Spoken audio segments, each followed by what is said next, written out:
is the Hot Zone. Engaging with the news in a whole new way, international war correspondent Chuck Holton brings insight into areas of crisis and lets you help those affected. Hey folks, Chuck Holton here. Thanks for watching the Hot Zone. Man, there's so much going on in the world and I just feel like I can't get to it all. When I go to one crisis and one disaster, there's 5 more out there happening and I just can't keep up with it all, but that's just the way it goes in this business. I call it job security because there's always going to be another crisis. And there are things that we need to talk about today that I've been kind of meaning to get to, and I want to collect them all up and talk to you about all of them today. Specifically, migration across the globe, Afghanistan, and the fallout from Afghanistan and how that's affecting U.S. foreign policy and other nations' reactions to us around the world. So let's talk about that. First, though, I want to get to the massive waves of Haitians and other extracontinentals who are coming through Panama. As you know, if you've been watching this show, I have been reporting on this literally for years. I mean, I think the first time I went down there to report on the migrant crisis was something like 2012. And I've been reporting on it ever since. I've been down there like 3 times this year. And so I got a call from Fox News yesterday. They were in Panama trying to get into the Darien Gap, and they were not being allowed in because their paperwork wasn't right or whatever. And so I made some phone calls, pulled some strings, and got them into some of the migrant camps down there. And the only thing that's a little annoying about that is that they keep talking about it as if it's an exclusive, as if they're the first TV journalists ever to go to the camps in Las Lajas or Bajo Chiquito. We are inside the Lajas Blancas migrant camp in southern Panama. We are the first TV journalists to come here to see this waypoint in the Panamanian pipeline that originates in South America well before these migrants reach our U.S. southern border. What am I, chopped liver? I've been down there for literally months this year reporting on that stuff. And they know it, but I guess if it's not CNN or MSNBC, it doesn't count. And so they still call it an exclusive. I'm not bitter. I just, it's just kind of, you know, I don't need credit. I want the story to get out. And so that's why I'm very happy to help my buddy Griff Jenkins and all the Fox News crew over there on the border with Colombia, between Panama and Colombia, the Darien Gap.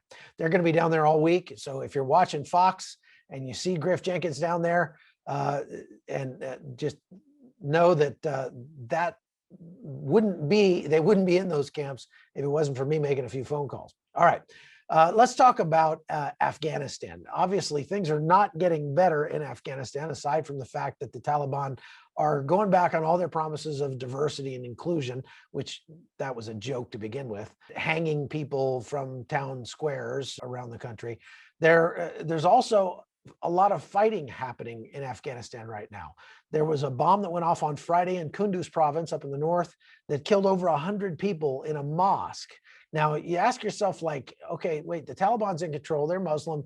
The people that are going to this mosque are Muslim. What is it, like, secret Hindus that are blowing up the mosques? No, it's other Muslims. And these Muslims most likely belong to ISIS-K. So what we're seeing is the same thing that happened when the United States pulled out of Iraq precipitously under Barack Obama. We saw the rise of ISIS. We're now seeing the rise of ISIS in Afghanistan. That's not a surprise. It's something that I've been saying was going to happen. And ISIS is going to be fighting the Taliban, fighting for control in that country. They certainly are getting stronger. And of course, the United States will do nothing about it, especially this time, since we're still licking our wounds from this precipitous pullout and the unbelievably bad press that Joe Biden got for cutting and running in Afghanistan. Now, that is having knock-on effects around the globe. Greece, as you know, I was just in Greece reporting on the migrant crisis there, where migrants are coming across from Turkey into Greece, crossing the river on the land border, and also crossing the sea into the island of Lesbos and some of the other islands that are very close to Turkish shores. They're expecting many more, especially Afghan migrants, to be coming across. And so Greece has been beefing up its border security with something like 800 more border security agents. There's that border force that belongs to the United Nations, which is sending more guys down there to patrol that border to try to slow down. And they're using Trumpian tactics. Keep in mind, they're realizing the only thing that's going to stop it is a physical barrier. So they're building that physical barrier that looks very much like the Trump wall along that border between Greece and Turkey. And they're patrolling it. They're using sound cannons to drive the migrants away from the fence and other means as well. And so you're going to see more of that across Europe. Europe is really bracing for a lot more migrants. They're already seeing numbers that are doubling or tripling last year and even the year before. And the fact that there are 400,000 migrants a month coming into the United States, the fact that U.S. southern border is wide open is having knock-on effects, copycat effects in Europe. And so a lot of migrants in the third world are saying, hey, I want to go get better money too. I want to go make more money, and Europe's a place to do that. Plus, they'll give me lots of welfare benefits. And I can't make it to the United States, but I can start walking north to Europe. So Europe is suffering because of Joe Biden's policies as well. There's no doubt about it. There's no way to argue that. That is exactly what's happening. It's Great Britain is seeing the number of migrants that are coming across in rubber dinghies every week is equal to the number who were coming across all of last year in 2020. And most of these migrants are from the Middle East. They're from Afghanistan and Syria and places like that. And they're coming across from France. Now, keep in mind, they've already been in Europe. These migrants have already been in Europe. So Europe is not their goal. The goal is to go to the place that will give you the most benefits, the most welfare, the most money, the most services, the most programs. And right now, Great Britain, under a foreign minister called Priti Patel, is very friendly to the migrants, and that's causing an overwhelming surge of migration of people paddling across in boats. Take a look at this video from Breitbart of some commentary on what's happening in Great Britain. And Priti Patel, last week, after quite a row with the French, said that we would turn back the boats. And I wondered, was she serious? Well, now I have for you exclusive pictures of what happened in a quiet corner of the English Kent coast today, and they actually were practicing. So what can you see? You can see a border force vessel, you can see a dinghy, but it's not a migrant dinghy, there are 20 volunteers on the dinghy, and you can see jet skis. So there goes the migrant dinghy, and one of the jet skis goes up to the starboard side of that dinghy, and you can see the intention is to try and turn the dinghy around. Now, that's what he's trying to do there. And yet it would appear that the dinghy just continues, but in wake and water considerably rougher and choppier than the ongoing sea conditions. So this is exclusive footage. Nobody else has seen this. It was taken by one of my spies on the Kent coast this morning. So it does show that, to give credit where it's due, it does show they're actually trying this, and they're trialing this. And now we get to the really embarrassing stuff. The fallout from Afghanistan is causing America's adversaries to see us in a different light. Instead of respecting us or at least fearing us, they hold us in contempt.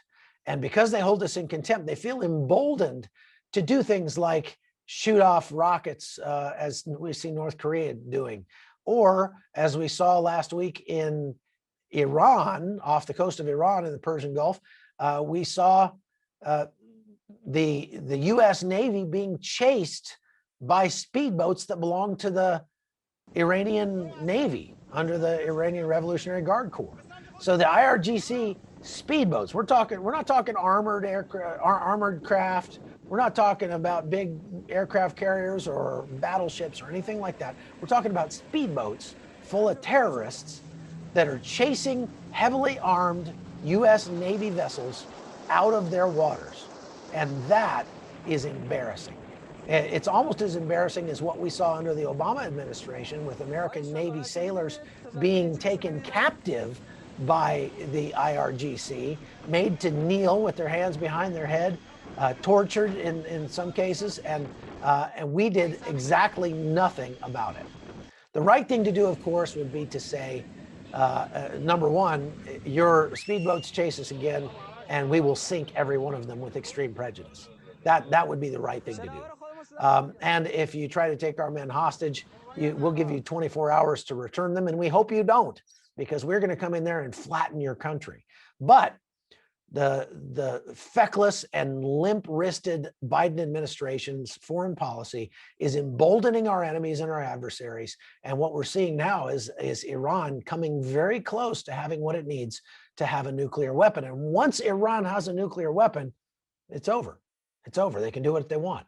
We're not going to be able to knock back, to stand up to Iran anymore, because we don't have the political will to go toe-to-toe with a nuclear power. That is the truth, and it's just the way it is. Now, the real question is, will Israel allow Iran to get a nuke, or will Israel take them out? So we may see war in the Middle East yet, because of Biden's feckless policies. We may force Israel's hand into attacking Iran. We've seen a lot of cyber warfare going on coming out of Israel, taking down computer networks and stuff in Iran. Israel is doing everything it can to stop Iran from getting a nuke without actually going to war. But because Biden is essentially supporting Iran in that, that may become a necessary evil for Israel to go to war with Iran. The other thing we're seeing is that Iran is, again, heavily supporting terror networks around the globe with drone technology, cyber technology, things like that. And that will not get better until we get a better president. So really embarrassing stuff. It's really unfortunate to see what's happening around the world, because America is withdrawing into itself. Unfortunately, I don't think that's going to stop anytime soon.